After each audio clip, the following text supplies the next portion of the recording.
So I'm Amarachandra. Nice to see everyone. I see some people have taken up comfy seats, so that's good. We're starting a new series. So we're starting a series on essential Sangharakshita. And I thought, oh, we don't talk about Sangharakshita, who's the founder of the Triratna Buddhist order, enough. We tend to talk about the Buddha.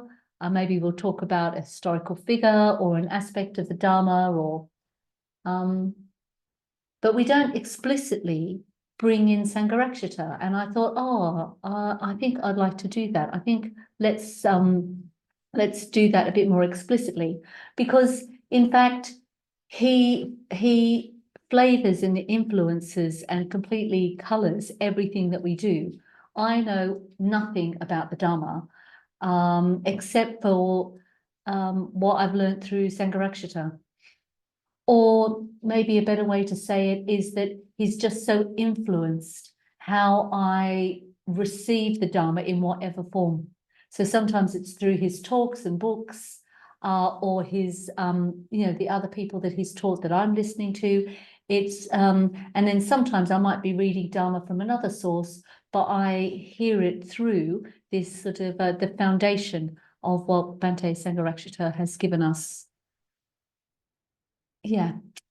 So we're going to have a series of different talks. I'm starting us off, and then people are going to talk about just something, a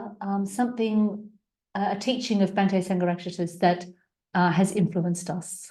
So next week, for instance, Kulapriya is going to talk about this line from one of his talks that, God, now that I'm here, what am I? We need to find emotional equivalence to our intellectual understanding. We need to find emotional equivalence to our intellectual understanding. Small sentence, there's a whole pathway in there. There's a whole pathway, and it's really important. So for instance, that's what Kulapriya is going to talk about. But I decided I wanted to talk about the founding of the order. So that, and in fact, I'm not going to talk about it, I'm going to show a film. So, because that is so radical, it was so radical to set up a new Buddhist movement. And it's just had such far-reaching consequences for my life, because all of us who wear these cases and have Sanskrit or Pali names, we've been ordained into the Triratna Buddhist order. It's radically changed our lives. We trained for ordination. We practiced more and more deeply. We tried to turn the Titanic of our being away from, not away from. We tried to turn the Titanic of our being towards the three jewels, towards going for refuge, towards what really sort of nourishes us and gives us true happiness. And that is a hard tanker to turn, but that's what it means to be in the order, to try and sort of turn my Titanic towards the three jewels. Yeah, sometimes actually I'm in the tugboat heading the other way, but I come back and I sort of get back on the ship. So I'm going to start with just a little film from this sort of foundation, which is the house museum where Sangharakshita spent the last of his days. So Urgyen Sangharakshita House, and this lovely guy Paramartha, order member Paramartha, he's talking about he's sort of giving the introduction. He's talking about Sangharakshita, who he calls Bhante, which is a kind of honorific title, which means teacher. He's talking about that sort of journey for Sangharakshita, who was an ordained monk living in India, and he'd been there for 20 years. And he's British, and he gets invited back to London to head up the Hampstead Buddhist Vihara. the rest is history. So he comes back from India to Britain, and well, what happens from that. So we'll just show that. It's about 15 minutes. And then I'll say a little bit more. And then I've got a quote from Sangharakshita, which, depending on the timing, I can either paraphrase or I've got it sort of lined up to hear Sangharakshita giving that little bit of talk. So let's see what happens. So I'll just do the tech. Hopefully, maybe I should move the microphone.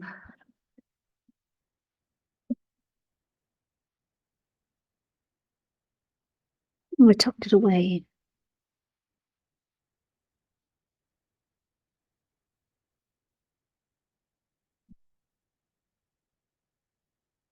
Fingers crossed, everyone.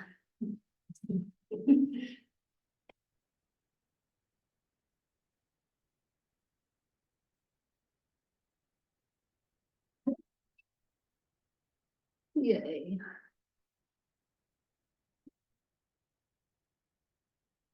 So it starts off, he's just talking about the exhibition at this museum, house museum. So it, just a few minutes before we get into the real meat of it, or the tofu of it.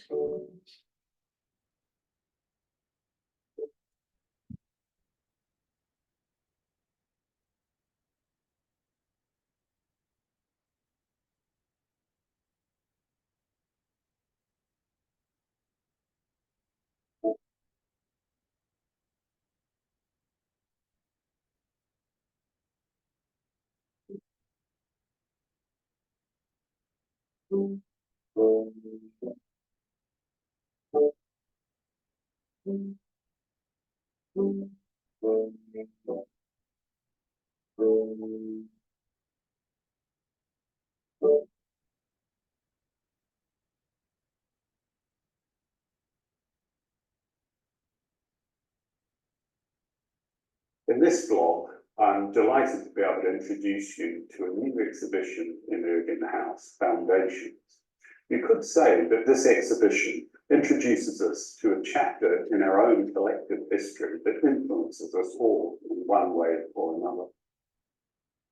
It tells the story of a visit to England that seemed destined to become a permanent return, and a permanent return that set the foundations for a new international Buddhist movement, the Triratna Buddhist order and community. That visit to England in the mid-1960s was, of course, undertaken by Sangharakshita, who, up until that point, had been living and working in India for nearly 2 decades. So, in the exhibition, we chart these foundational years, 1965 to 1970, through a series of letters and articles, objects and photographs, audio recordings, and even artworks, all taken from the archive. Of course, it is part of the Urban Sangharakshita Trust's work to not only preserve Bhante's literary, photographic, and audio archives, but also to ensure that they're accessible to future generations. This exhibition took several months of detailed exploration of the archives, which was rewarding in its own way, because a number of significant discoveries were made. There were letters that we hadn't known had survived, objects we knew were only now seeing the light of day, and perhaps most exciting of all, realizing that the audio tapes from the first ordinations in 1968 had survived and that they were still in good condition. As Bhante's diary entry for January 1965 reads, "After 20 years in the East, I find myself at the beginning of 1965 in England, where I have now spent a little more than 4.5 months. In that same diary entry, Bhante records a powerfully personal aspiration. During 1965, may I progress towards supreme enlightenment, and with the blessings of all the Buddhas, Bodhisattvas, Dharmapalas, and Darkins, may the Dharma continue to spread in England." So how did this invitation to England come about? Well, the invitation itself was extended by the English Sangha Trust. It was to invite Bhante just to spend a couple of months at the Hampstead Buddhist Vihara. But the invitation itself was not without its complications.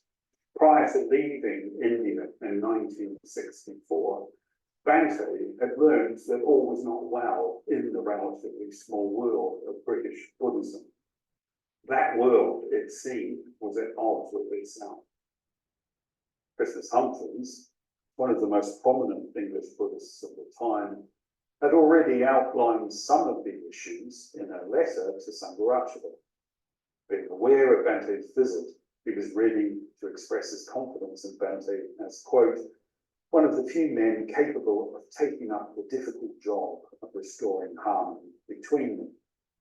So then, there's of course, on the one hand, the Buddhist Society, of which Christmas Humphreys is president and founder, and on the other hand, the English Sangha Trust, ostensibly a British Theravada organisation. So those were the circumstances that Bhante came back to. And one shouldn't forget that after such a long absence in the East, he was also keen to see his parents. He hadn't seen his parents for 20 years. We are very lucky, actually, to have a set of detailed diaries that Bhante used to record his activities in those early years after his return. And reading those diaries, you get the impression that Bhante seemed to hit the ground running in 1965. His capacity for work seemed almost superhuman. Not only did he lecture to both the rival Sanghas at the Vihara and at the Society, but he held question and answer sessions, taught meditation, led retreats, visited Buddhist groups around the country, and taught in the student societies of both Oxford and Cambridge universities. He was also editing and producing the Journal of the Buddhist, and of course, being Hampstead Buddhist Vihara's senior vicar, he was dealing with his correspondence, receiving visitors, giving personal interviews, and as he himself says, dealing with the everlasting telephone calls. So was Bhante's visit to England successful? Well, as Nagabodhi expresses it in his book, The Boy, the Monk, the Man, despite extremists, and he's talking about extremists on both sides, the various segments of the English Buddhist movement started becoming integrated into a recognisable whole, and gradually a more cheerful, friendly, and spiritually purposive atmosphere prevailed. But perhaps the British Buddhist world had got more than they bargained for in inviting Sangharakshita back to England. Yes, Bhante worked hard during those years, and even Bhante himself confesses that his work had increased to such an extent that it was hardly possible for him to do more than he was already doing. But again, reading the diaries, it seems he was doing more, much more. He gave time to listen to music almost every day, as was his habit throughout his life. He read ferociously and also found time for the occasional cultural outing. So one of those cultural outings that Bhante recounted to me from time to time was from that period where he'd been invited by a friend, a woman friend, to the opera to actually go and see a performance at the Covent Garden Opera House. At that time, Bhante was still wearing his robes, and as they were heading into the Opera House, Bhante heard the porter say, "Oi, look, here comes Julius Caesar."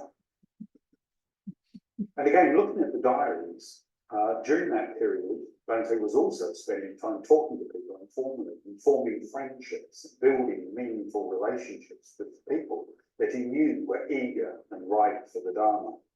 At some point during those years, he began to see with ever increasing clarity that he could work for the good of Buddhism more effectively in England than he could in India. One of the most significant of those friendships at the time was with Terry Delano, who had attended one of his lectures, Buddhism and the Problem of Death. As he writes in his memoirs, thus began a friendship that was to have important consequences for the rest of my life, and through me, for the future of British Buddhism. It was that friendship that helped set a new direction in Sangharakshita's life. A friendship that unfortunately ended tragically a few years later, when Terry, having suffered from chronic depression, took his own life. But in 1966, it was Sangharakshita and Terry that set forth on an adventure in Terry's old van, as these wonderful slides show us. It took them on a cultural tour of Europe through France, Italy, Turkey, and Greece. Visiting the classical sites of Greece stirred particularly deep emotions on Sangharakshita. He writes, "And as I gazed out over the dark blue waters, it was as though time stood still, as though nothing had changed, and that I was seeing what Homer, had he not been blind, might have seen 3,000 years ago. It was exciting to be in Greece at last, exciting that a dream had come true and we were actually on our way to Delphi." The trip to Europe was soon followed by a trip to India. Bhante really wanted to see his friends and his teachers again, who explained to them his plans for the future. And it was towards the end of that trip to India that Bhante was to receive a letter from the English Sangha Trust, informing them that they were withdrawing their support. It was at this point that Bhante said to Terry, his companion, "You know what this means. It means a new Buddhist movement." Given Sangharakshita's commitment to a non-sectarian approach, he knew that he would have to create this new Buddhist movement single-handedly. Back in England, Bhante must have called upon all of his energy, all of his inspiration, all of his determination. There were friendships to nurture, there were talks and lectures to give. But there were two key events in 1967 that were significant. The opening of the first London meditation centre, the Triratna Buddhist Centre, in the basement of Sakura, a Japanese antique shop owned by a friend, and the publication of the Three Jewels. It was from that rich soil that the founding of the Western Buddhist order arose. On Sunday, the 7th of April, 1968, 12 men and women took their ordination vows. The ordination ceremony proper will now commence with the offering by the ordinands, one by one, of flowers, of lights, and incense at the shrine of the Buddha before the altar. The years that followed the founding of the order were rich and colourful. Sangharakshita made his first trip to the USA as visiting lecturer in philosophy at Yale. He experimented with different lifestyles, with dress, and even with psychedelics. Had his first sexual relationships and took up painting and colour photography. As he says in the 1970 retrospective, whether a psychedelic experience helps unfreeze the springs of human creativity, I do not know. But as far as literary work is concerned, 1970 was a more productive year for me than any other since my original departure from India in 1964. And of course, Bhante at that period was giving series after series of key lectures that were instrumental in the important task of communicating the Dharma to the West. Talking about one such lecture, Is the Guru Necessary? Bhante says, several members of the audience were on occasion in a state of evident shock, having only now realized that the light-hearted spirit in which they had taken up Buddhism, or the spiritual life, or the higher evolution, was in no way justified by the seriousness of the enterprise. It was as if they had awakened from a dream and now saw for the first time how precipitous was the ascent, how lofty the peaks they proposed to scale, and how terrifying the abysses that yawned on every side. The foundations for the Triratna Buddhist logic were now firmly in place. What did the Buddha say? Time and again in the scriptures he says, and it's almost a sort of stereotype phrase, let any reasonable man come to me. All the Buddha asks for is that we should be reasonable. So he says, let any reasonable man come to me, one who is willing to learn. Willing. This is all that is required.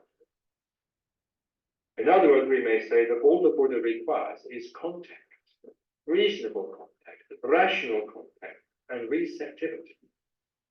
The Buddha personally seems to have been quite convinced that he could convince people about the higher evolution and so on by quite even purely rational, empirical means, without making any appeal for absolute faith and devotion. So this is all that he demands, all that he asks for, all that he expects.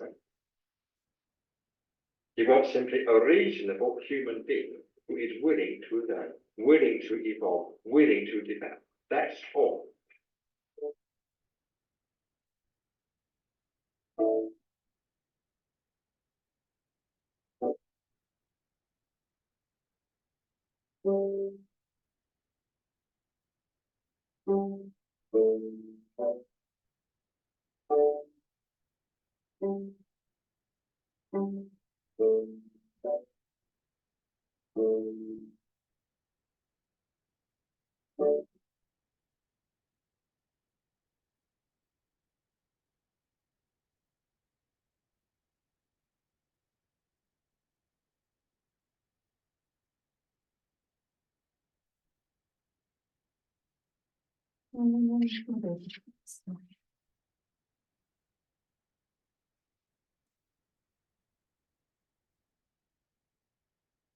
I can see anyone's faces. I hope that was interesting. Was it interesting? Yeah.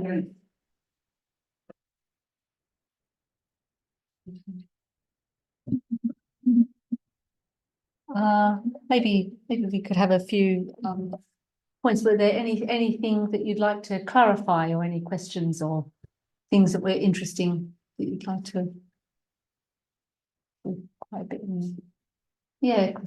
It seems to imply at the beginning that there were two factions that were somehow united. Perhaps you could say something about what these factions were, or how they were so different.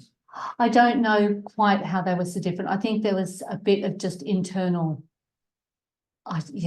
personalities, and to be honest, I don't know hugely about the difference between the English Sangha Trust and what was the other group? Buddhist Society. The London Buddhist Society. One was strictly sort of more Theravada.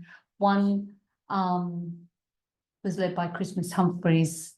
The great scholars. One had Maurice Walsh was in there, which he's a great scholar. I love his translations, but I don't know quite why they had dissented. Maybe somebody else knows. I know. Do you? The London Buddhist Society was mainly focused on Zen Buddhism, actually, like a Japanese form of Buddhism, and the English Sangha Trust was really hardcore Theravada Buddhism, which is the only school left of the earliest Buddhist schools, and they're quite different in style. So it's a question of style, really. It was like Manchester United versus Tottenham. It was like they're quite different, and that's really all it was. And in our own movement in Triratna, of course, we've overcome that because we draw from all the different traditions and try and find what the essential Dharma is. But they were still a bit stuck in their own style, and they didn't want to be open to the other. So it just got a bit heated. So that's what happened. Yeah, but that, anyhow, does that help? Is that original? Yeah. Anything else? Should we just go on? Anyhow, it's great to see Sangharakshita great to, hear him a bit. And his great friend, Paramartha, who Sangharakshita always had a companion, always had a sort of friend with him, and Paramartha was his sort of traveling companion and community friend for such a long time. I met them in Australia when they came out. I don't know when, sort of 25 years ago. So yeah, and they had a really close connection. They really liked each other. Yeah. So we had a little bit of footage, a little bit of talk there from the first ordinations, and Paramartha talks about when Sangharakshita gets a letter from the English Sangha Trust saying you're no longer wanted, your services are no longer needed, and Sangharakshita's first thought is a new Buddhist movement. So he was in London. It was the swinging 60s. And he felt like these Buddhist groups that he was there, they were societies. So they were kind of a bit like membership societies. And they were sort of fixed in their traditional ways, which in a way isn't necessarily a terrible thing, not a bad thing, but they were getting quite stuck within that, a bit inflexible. And he just felt like, oh God, there's such an opportunity here. All this energy, all this possibility for a new Buddhist movement that wouldn't be fixed or stuck in the ways that these societies were. So there are a few things to draw out from that. One, that he really felt that, going for refuge to the Buddha, the Dharma, and the Sangha, that sort of active part of your spiritual life of becoming a Buddhist was the most important part, not a kind of sense of what the tradition holds or how to maintain this or the correct etiquette for encounters with a monk. What was most important as a Buddhist was to go deeper in your practice and to have an effective practice where you sort of changed and developed.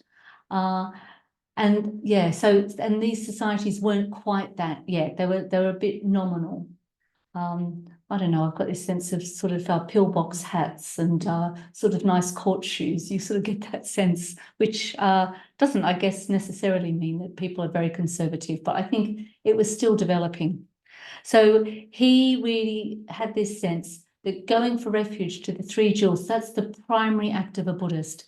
And you could do that living in any lifestyle. So you didn't have to perpetuate the monk-lay divide that was in traditional Buddhism. You could live a life, you could live, whatever life you wanted to live in as a single person, in a family, in a community, as an anagarika, or sort of being more homeless. You could practice the Dharma in any context, and that was what people needed. People weren't necessarily at this time in the modern world going to become monks and nuns in great numbers, but the interest in the Dharma was there. So how could he create something that allowed people to practice but didn't sort of fix them into these lifestyles? So he said commitment is primary, commitment to practice is primary, and the lifestyle, whether, how you live, is the secondary consideration, whereas in fact in previously it had been around a different way. He gave equal ordination to men and women. And I think these days there might be a bit more of that happening in the Buddhist world, but that was completely radical, because in traditional Buddhism, even the most senior, experienced woman is junior to the newest man who comes along. That sort of Buddhism ended up like that. So he gave equal ordination to men and women. And I don't think I would be ordained in an order that gives me that hierarchy. So it's really, really key. And you could see those lovely photographs. And we do our ordinations a bit similar to that. Still, there's elements of the ordinations that are a bit like that. He'd noticed that people were getting into quite dissociated states through meditation. Meditation wasn't being integrated into people's lives, and it wasn't being taught very well. And there were people sort of having some difficult experiences and sort of suffering sort of mental health wise after that. He felt like, oh, he really wanted to teach meditation well, so that people, you know, so that people could sort of go deeper with meditation, but they weren't being so alienated. People were a bit sort of in their heads, thinking that you could sort of just meditate through your heads. He sort of wanted something that was more integrated.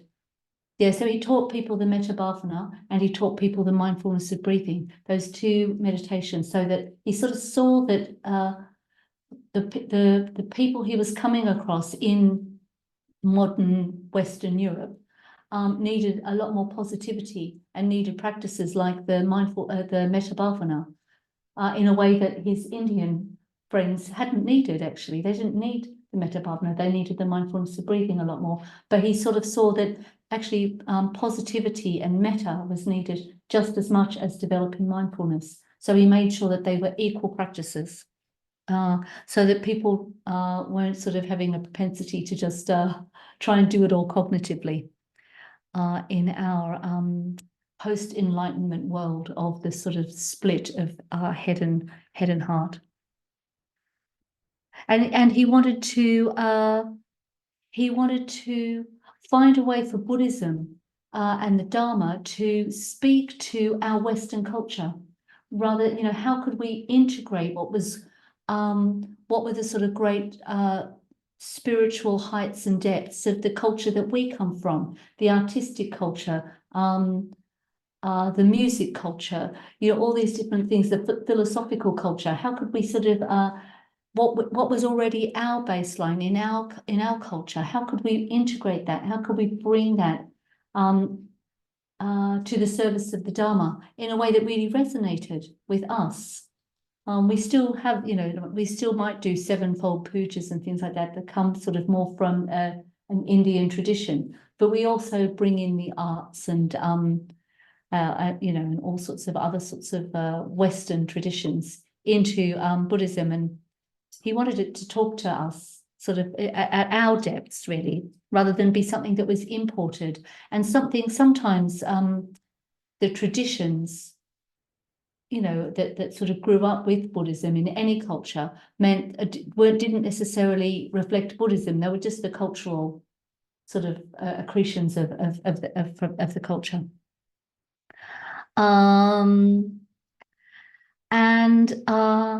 Friendship was really key for him. Building in friendships and the connection to other people was really, really key. So building Sangha was really key.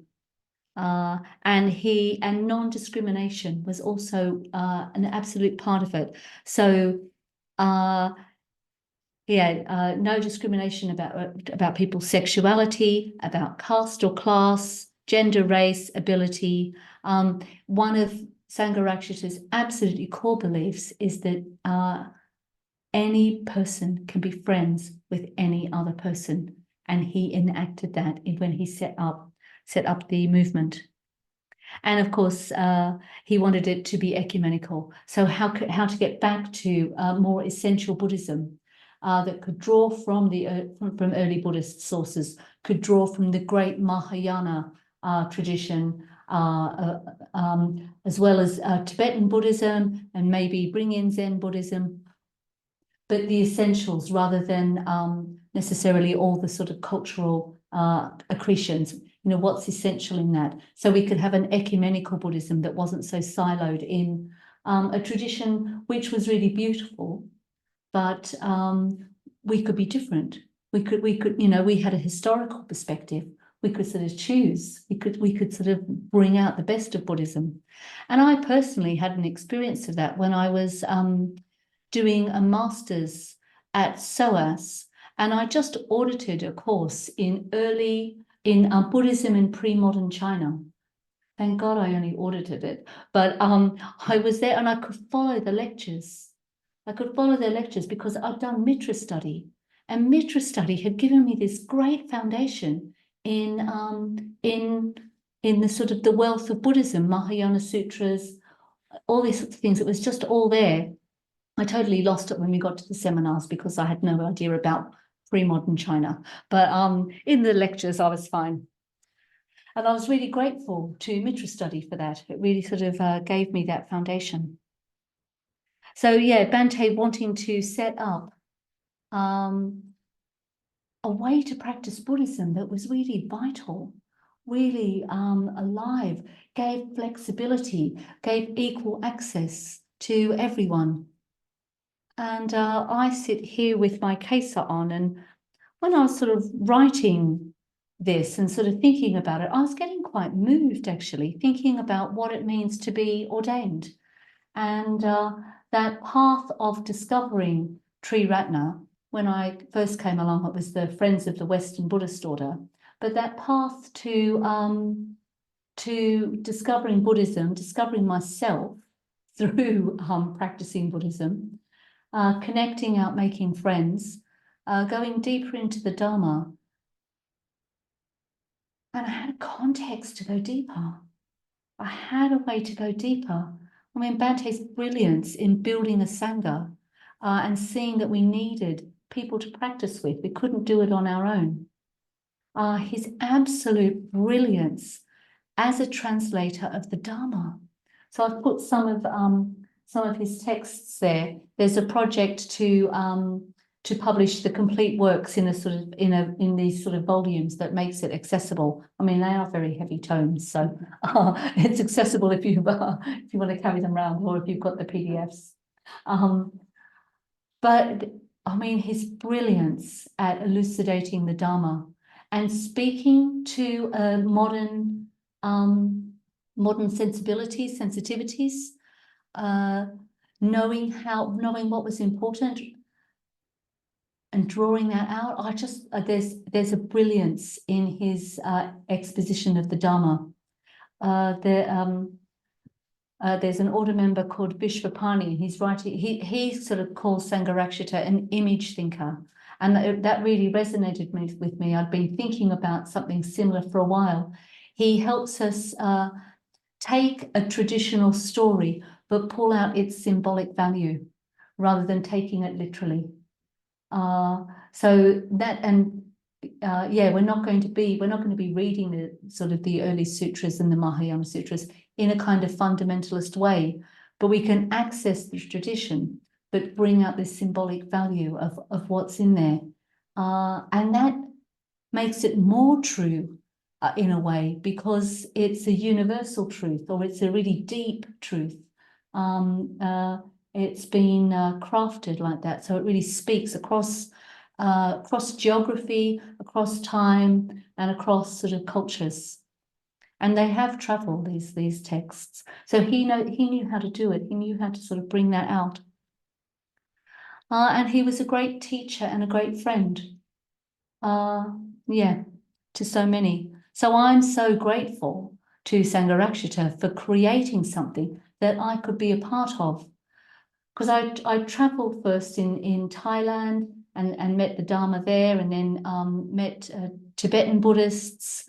And I was thinking, well, this is all very interesting, but it felt removed. And then I met these Westerners. I thought, oh God, they're doing it. They're practicing. And I was like, oh yeah, I'm interested. And then they told me about Bethnal Green. They told me about this really great, beautiful headquarters at Bethnal Green. I was coming from Australia. I was thinking, Bethnal Green sounds really beautiful. Anyhow, there is no green in Bethnal Green. There's also no garden at Covent Garden, but that's a story. Yeah. So I just feel so grateful to all of that. But I'm just, have we got enough time? I think we've got enough time just to play this little excerpt from a talk that Sangharakshita gave on the 22nd, I think, anniversary of the founding of the order.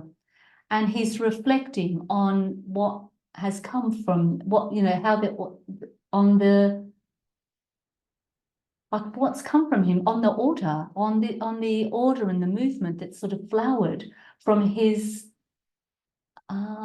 just taking those steps. He kind of sort of had a vision, but he didn't really have the full vision. He just kept rolling it out, and he'd sort of see what next steps to take. So he did have something that he needed to do, but he couldn't have even imagined what it would grow into. So let me just see if I can line that up. No, I have lined it up. I don't need to see. Let's need to play it.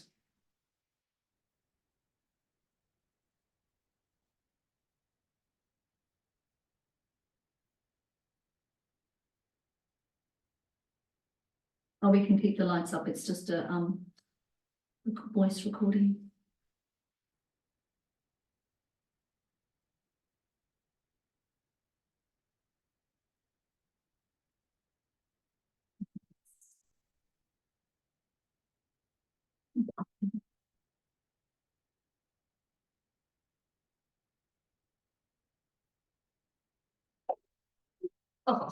It is partly because I'm a rather complex person that I'm a mystery to myself, even if not to others. But though I'm a mystery to myself, I'm not, I think, so much of a mystery to myself as to cherish many illusions about myself. One of the illusions about myself that I do not cherish is that I was the most suitable person to be the founder of the new Buddhist movement in Britain. What did it turn out? I possess so few of the necessary qualifications. I laboured under so many disadvantages. When I look back on those early days and think of the difficulties I had to experience, not that I always thought of them as difficulties, I cannot but feel that the coming into existence of the Western Buddhist order was little short of a miracle. Not only did the lotus bloom from the mud, it had to bloom from the mud contained within a small and inadequate pot. Perhaps it has to bloom just then or not at all, and perhaps this particular pot was the only one available. Now, hundreds of lotuses are blooming, some of them bigger and more resplendent flowers, being surrounded by clusters of half-open buds. During the last 22 years, a whole lotus lake has come into existence, or rather, a whole series of lotus lakes. Alternatively, during the last 22 years, the original lotus plant has grown into an enormous lotus tree, not unlike the great four-branch refuge tree, has in fact grown into a whole forest of lotus trees. Contemplating the series of lotus lakes, contemplating the forest of lotus trees, and is rejoicing in the strength and beauty of the lotus flower, I find it difficult to believe that they really did all originate from that small and inadequate pot, which some people wanted to smash to bits, or cast into the dustbin, or bury as deep as possible in the ground. In brief, dropping the metaphor and speaking quite plainly, one would see what a great and glorious achievement the order represents. Despite its manifest imperfections, I find it difficult to believe that I could have been its founder. Not long ago, in connection with the dropping of names from the order register, I spoke of my having taken upon myself the onerous responsibility of founding the Western Buddhist order. I indeed took that responsibility upon myself. It was indeed an onerous one. Nevertheless, there are times when, far from feeling that it was I who took on the responsibility, I feel that it was the responsibility that took on me. There are times when I am dimly aware of a vast, overshadowing consciousness that has, through me, founded the order and set in motion a whole movement.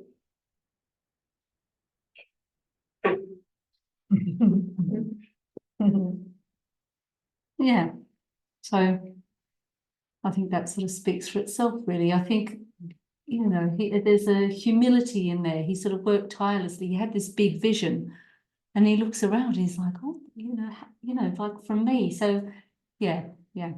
So yeah. So I'm just wondering, there might be questions, you know, questions about the order or something like that we sort of might want to bring in that you've been thinking about for ages.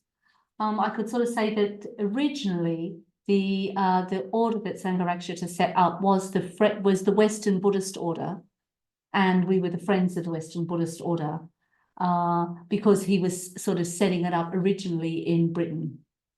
And then I don't know how many years ago, 15, 10? 2011, the name was changed to the Triratna Buddhist order. That was because we had such a big order in India. People were starting to teach classes in Russia and around the world, and not all of them wanted to be the Western Buddhist order. That didn't seem appropriate. Yeah, so then we sort of changed the name to the Triratna Buddhist order. So the Triratna being the three jewels. So back to Sangharakshita's focus on the importance of going for refuge to the three jewels, where the Triratna Buddhist order. So I know there's going to be questions about the order.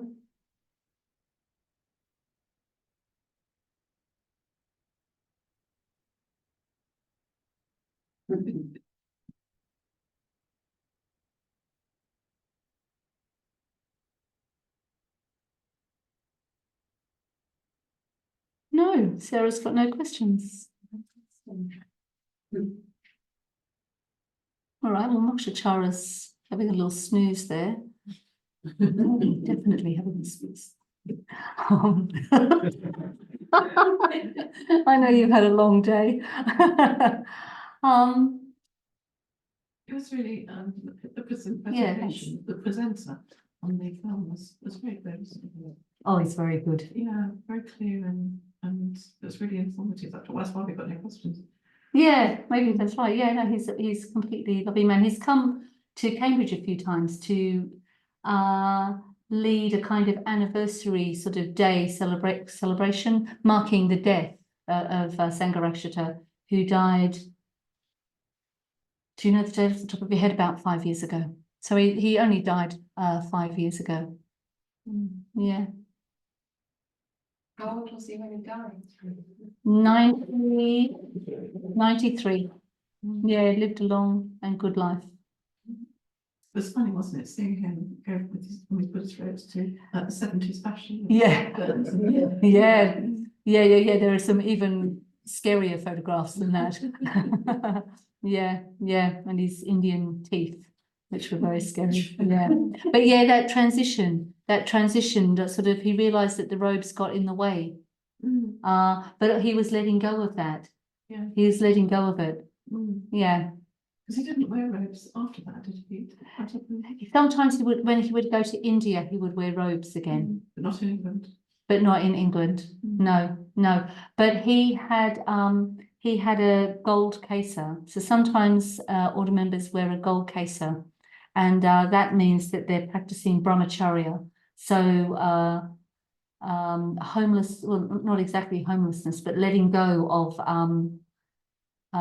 sort of possessions, and celibacy. So and he just had this little granny flat at the side of this beautiful big house, retreat center, and he just had this little granny flat. And you can go there if you go to Adhisthana Retreat Center. You can go to the little house museum, and it's you know, the ornaments are dusted but not moved, and you know, it's sort of preserved in a bit like Kettle's yard, exactly how he left it. And you can see he was mad on crystals, for instance. He's a wacky guy. He was mad on crystals. You know, some Renaissance paintings around, all his tankers and things like that are there. These very modest chairs, probably that he probably did get from the second-hand shop. Yeah, and he's sort of, and they're sort of nicely worn where he sat for ages.